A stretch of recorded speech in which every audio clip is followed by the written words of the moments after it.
Masuk kampung, keluar kampung, saya merasa jadi orang kampung. Kadang-kadang dibawa mereka masuk kota, keluar kota, saya merasa jadi orang kota. Kadang-kadang dibawa mereka masuk desa, keluar desa, saya merasa jadi orang desa. Kadang-kadang pernah waktu itu dibawa mereka masuk hutan, keluar hutan, saya merasa... Siapa yang bilang orang hutan? Ajak berantem ya, Cik. سبيل الدموع سبيل مريح تنهدى يا صاحي كي تستريح وبث. Bukankah janji Allah dalam Quran, innal hasanat yudhhibna sayyi'at, kebaikan menghapus semua keburukan. Maka Bapak Ibu, kalau ingin keburukan masa lalu gampang dihapuskan Allah, caranya satu, sering duduk di tempat yang baik.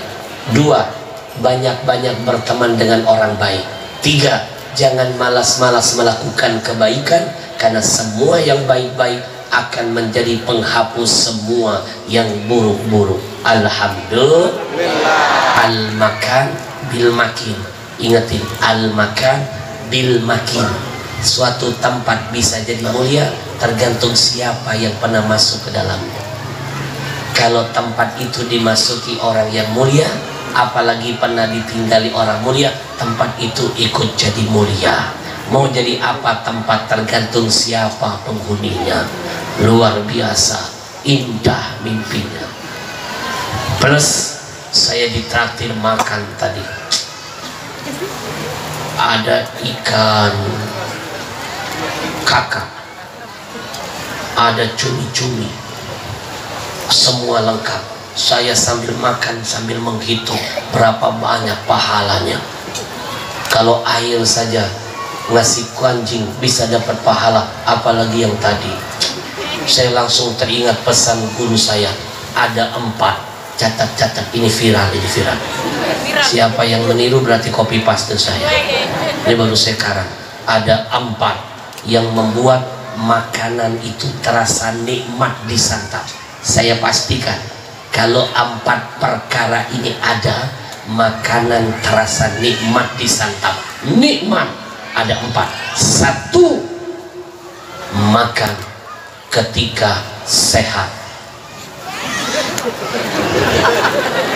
Mau seenak apapun makanan, ketika sedang sakit seluruh badan, jangankan makan, minum, tidur tidak akan enak. Bujur? Begitu juga hatimu. Ketika hatimu tidak sehat, hatimu sakit, maka kata ulama, tidak ada manfaat nasihat untuk engkau dengar. Tidak akan bisa dinasehati. Makanya introspeksi. Kalau kita panas dinasehati, berarti jangan-jangan hati sedang sakit. Yang kedua, makanan terasa enak disantap. Kapan? Ketika sedang lapar. Betul? Mau seenak apapun makanan, kalau kondisi perut kenyang, jangankan dimakan, disentuh saja tidak. Saya pernah membuktikan itu. Saya 2 bulan yang lalu diundang ke Bali. Di Bali saya dipaksa diajak makan di restoran yang mahal, namanya Boy & Co. Boy & Co. Saya mau karena ada boynya. Boy berarti laki-laki. Ternyata masuk banyak perempuan. Masuklah saya ke sana. Saya bilang sudah kenyang, tapi dipaksa juga. Pergilah saya ke sana. Lalu disodorkan daging. Shh, tidak gede, hanya segini. Shh. Habib, silakan disantap. Ini daging paling enak. Dalam hati saya, kalau sudah kenyang, nggak akan ditoleh. Dia lihat saya tidak sentuh daging itu, dia mendekat. Habib, kenapa nggak dimakan? Habib tahu nggak ini? Ini daging dari Australia, sepotong begini, harganya 2.200.000. Segini 2 juta.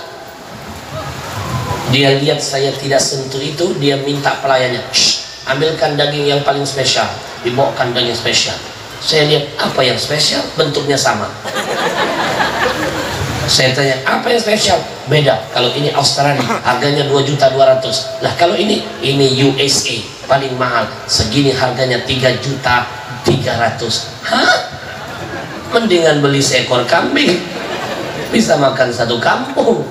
Segini 3.300.000. Main ke restoran Boy & Co di Bali, tetap tidak saya sentuh.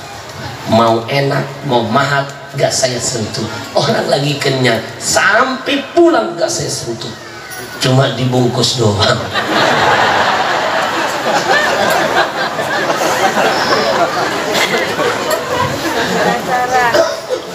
Coba bayangkan kalau makan dalam keadaan lapar, walaupun singkong terasa nikmat, bujur. Maka tidak ada ajaran Islam yang salah, semuanya benar. Makanlah setelah lapar, berhenti sebelum kenyang. Apa tujuannya? Biar kita tampil menjadi orang yang menghargai makanan yang ada di depan mata. Alhamdulillah. Ada 4 yang membuat makanan enak disantap. 1, ketika sakit, ketika sehat. 2, ketika lapar. 3, buktikan kalau nggak percaya, makan bersama orang yang kita cintai dan dia mencintai kita. Ibu masih ingat gak nostalgia zaman dulu? Baru jadi pengantin baru,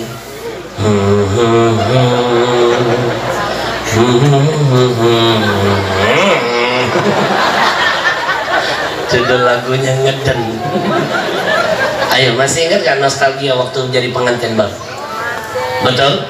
Walaupun cuma nasi putih, ada sambal, pakai kerupuk, tapi nikmat karena saling cinta mencintai, saling suap-suapan, nggak nyadar 3 piring wassalam.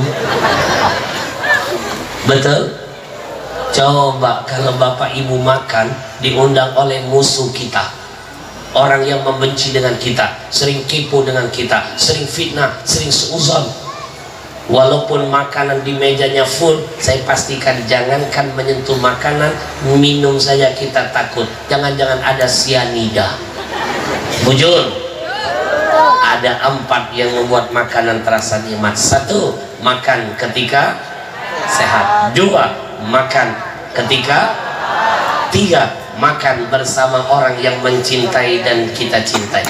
Yang keempat, ini paling penting, garis bawahi, gratis. Maulaya salli wa sallim daiman abada ala habibika khairil khalqi kullihim. Ibu bapak, ini momen paling tepat. Senangkan hati Rasulullah. Apapun, 1 rupiah sekalipun dikeluarkan di momen Maulid Nabi, keberkahannya pasti berlimpah. Bapak ibu, silakan beli kitab, judulnya I'anatut Talibin. Sekali lagi, I'anatut Talibin. Karya siapa Habib? Karya Al-Imam Ad-Dimyati. Jilid keberapa?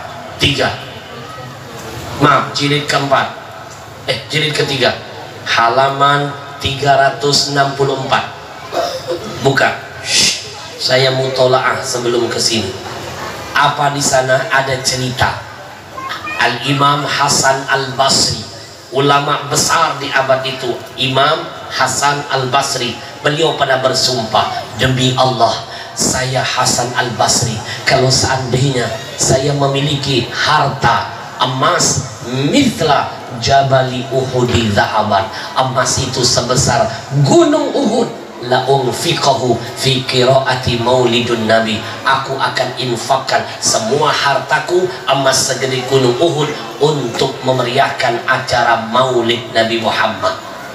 Kenapa imam besar sekali Hasan Al-Basri sanggup sampai bilang begitu? Karena beliau menyadari apapun yang disedekahkan, apapun yang dikeluarkan untuk urusan maulid Nabi, pasti berkah berlimpah dari ilahi. Maka malam ini saya mulai dari diri saya. Saya mulai dulu dari diri saya. Siapkan infak terbaik. Kita senangkan hati Rasulullah. Sunduk ini akan berjalan menghampiri Bapak Ibu. Senangkan hati Rasulullah. Lihat ke depan. Lihat ke depan. Saya mulai dari diri saya. Saya mulai dari diri saya. Bismillahirrahmanirrahim. Jangan lupa,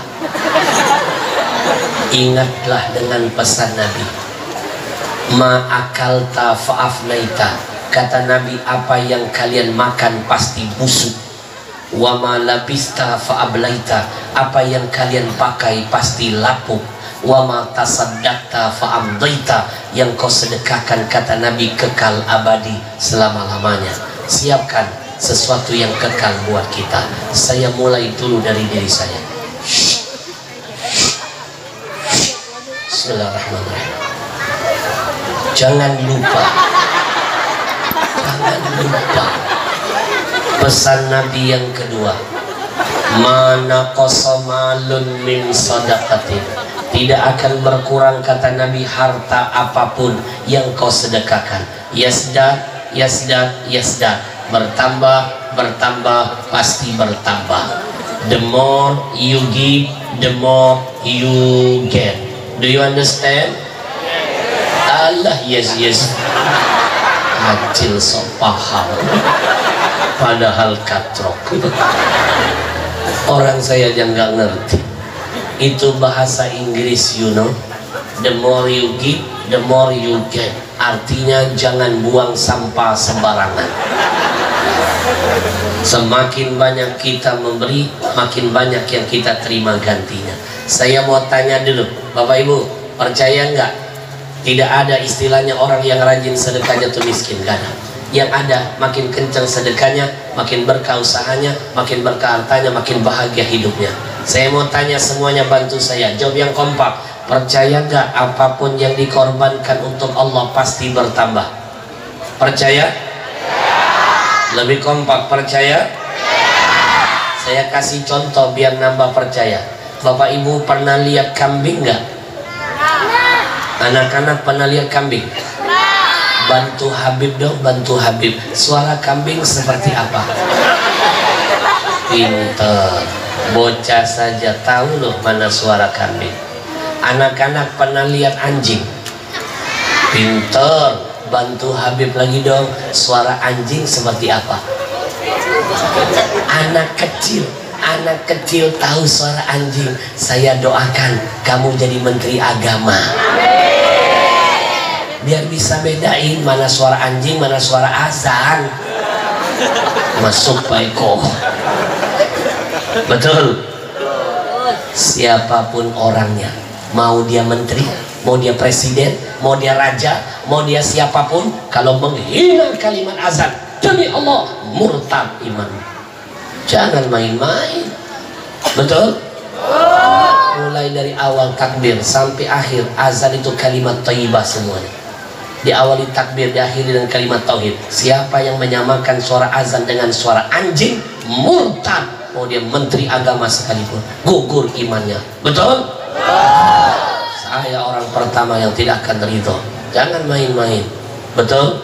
Mudah-mudahan kamu jadi menteri agama yang lebih baik.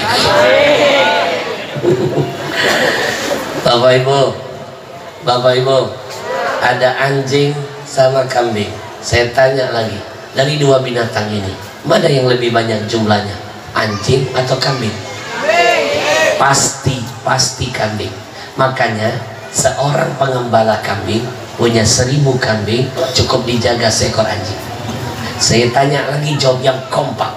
Dari dua binatang, anjing kambing, mana di antara dua ini setiap tahun seluruh dunia jumlahnya puluhan juta ekor, ketika hari raya Idul Adha dikorbankan? Anjing atau kambing? Meskipun kambing puluhan juta ekor tiap tahun seluruh dunia dikorbankan, kambing tidak berkurang, kambing tidak punah, kambing tidak habis jumlahnya. Meskipun anjing nggak pernah dikorbankan, nggak bisa jumlah anjing mengalahkan kambing. Ini pesan apa dari Allah? Percayalah, apapun yang dikorbankan selama untuk Allah, untuk nyenengin hati Rasulullah, gak akan berkurang, pasti bertambah. Yang berkurang dan yang gak nambah cuma satu, korban perasaan. Bujur? Saya mulai dari diri saya.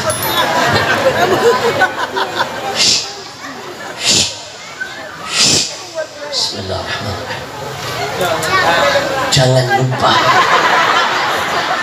lupa pulang dari majlis ini nanti buka Al-Quran ya, cari surah Al-Munafiqun, lihat ayat ke-10.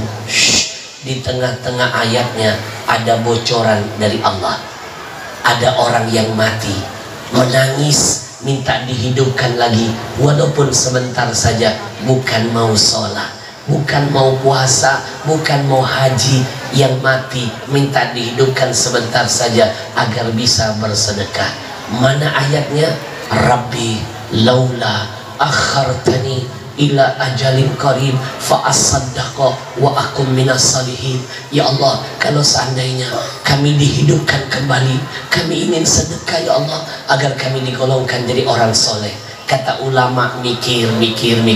Yang mati minta dihidupkan cuma mau sedekah, masa yang masih hidup gak mau sedekah, padahal pasti mati. Kenapa yang mati sampai ngotot mau dihidupkan sebentar agar sedekah, bisa sedekah? Kata Nabi, ternyata sedekah ini bisa memadamkan harul kubur, panasnya api kubur yang menyala-nyala. Atau dengan kata lain, sedekahmu jadi AC bagi alam kuburmu. Saya mulai dari diri saya. Ini teknik ceramah terbaru, baru saya karang. Kalau ada yang niru berarti copy paste. Bismillahirrahmanirrahim. Nunggu ini ya. Ada nenek-nenek. Ini kayak lagi ngapain? Ini teknik sambil ngajak sedekah tapi nyelipin ilmu. Ini mahal. Inilah retorika dalam berdakwah. Saya mulai dari diri saya. Tahu kenapa saya lama-lamain begini? Itu teknik psikolog. Mau jadi apa sifat kita, salah satunya tergantung apa yang sering dilihat oleh mata. Kalau pengen jadi baik, sering lihat orang-orang baik.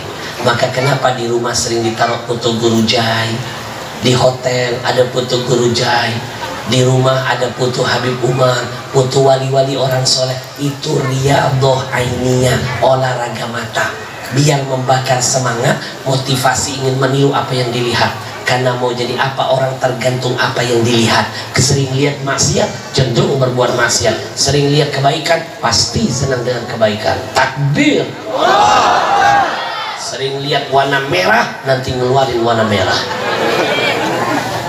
Mau jadi apa kita, sifatnya tergantung apa yang dilihat.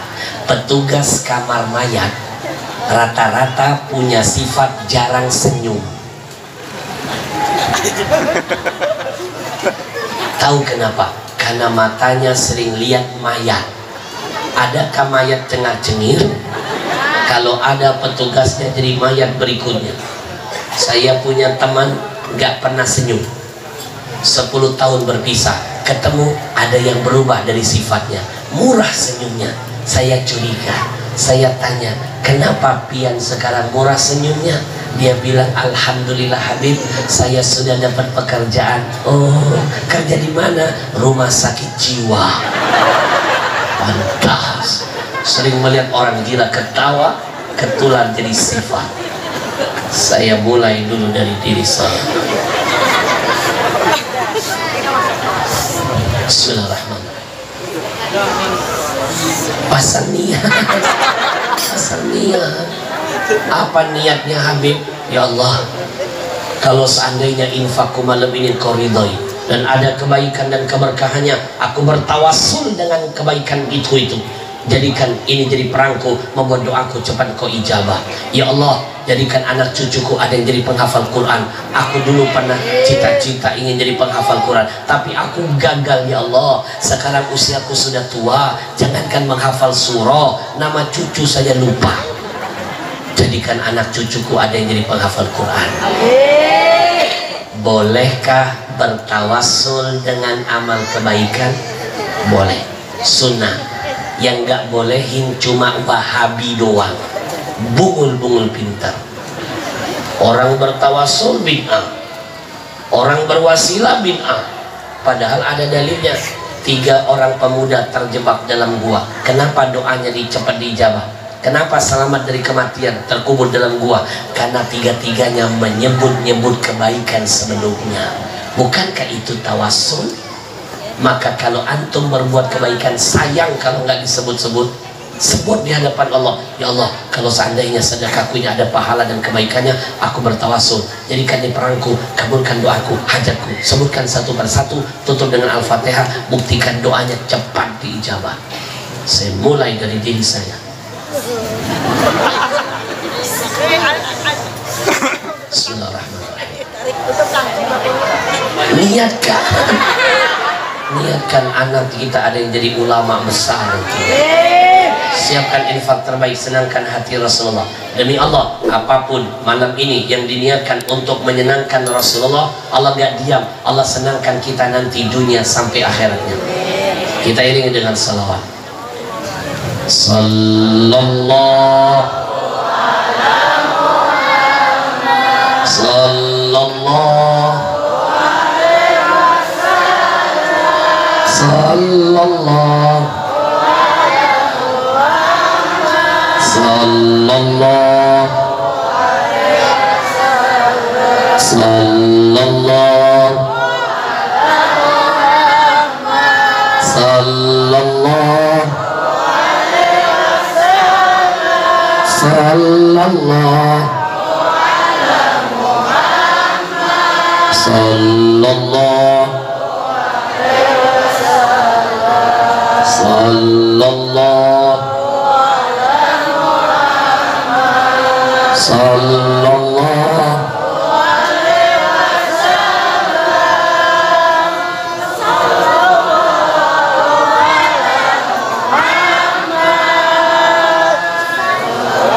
kita doakan yang berinfak, Allah berkahi hartanya, Allah berkahi usahanya, Allah berkahi hajat niatnya, Allah angkat penyakitnya, Allah jadikan anaknya saleh dan salehah. Amin ya rabbal. Bapak Ibu yang saya muliakan, Bu, kita pasang niat yuk, mudah-mudahan dengan kemuliaan Nabi Muhammad, dengan kemuliaan acara hari ini, mudah-mudahan Allah hadirkan kesembuhan bagi semua penyakit yang ada pada diri kita dan keluarga kita. Ibu, nanti pulang dari sini Bapak Ibu coba beli kitab, judulnya Al-Mawahibul Ladunniyah,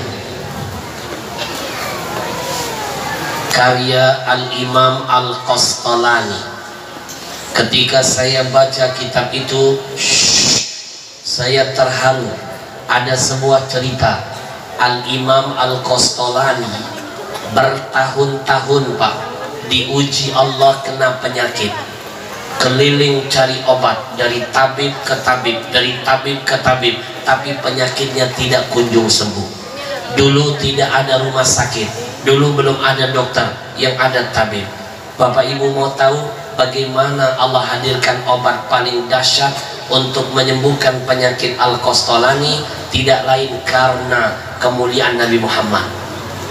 Ketika satu malam Al-Qastalani mengangkat tangannya di keheningan malam, dia memuji Rasulullah, dia bersalawat kepada Rasulullah, dia bertawassul dengan Rasulullah dengan segala kemuliaannya.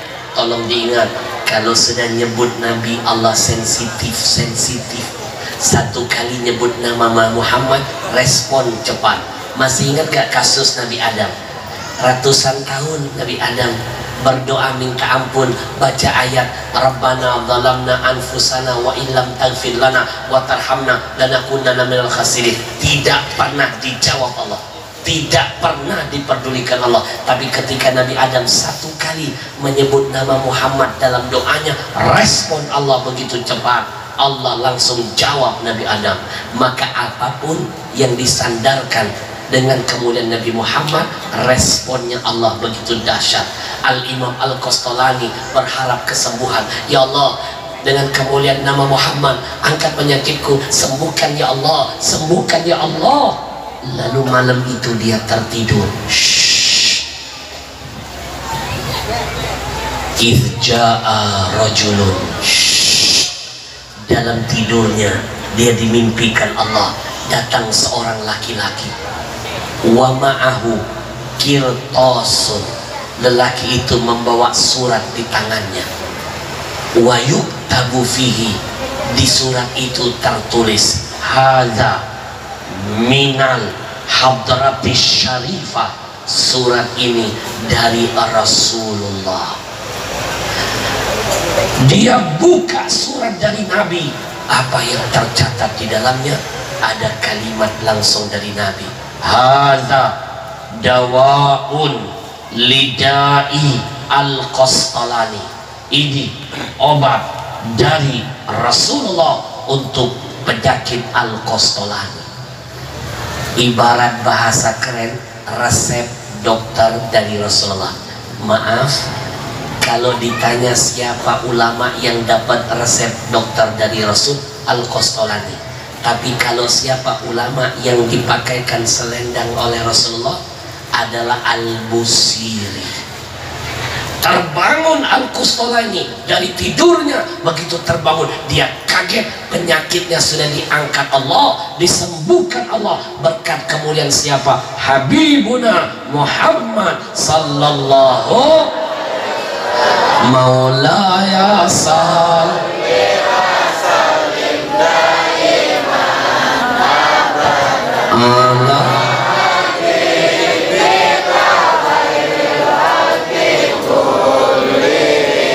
Singkat pada episode berikutnya. Lanjut. Saya tantang malam ini, siapkah bergadang untuk Rasulullah? Silakan buka sejarah. Bapak Ibu, Nabi pernah membuktikan cinta kepada kita. Dengan cara apa?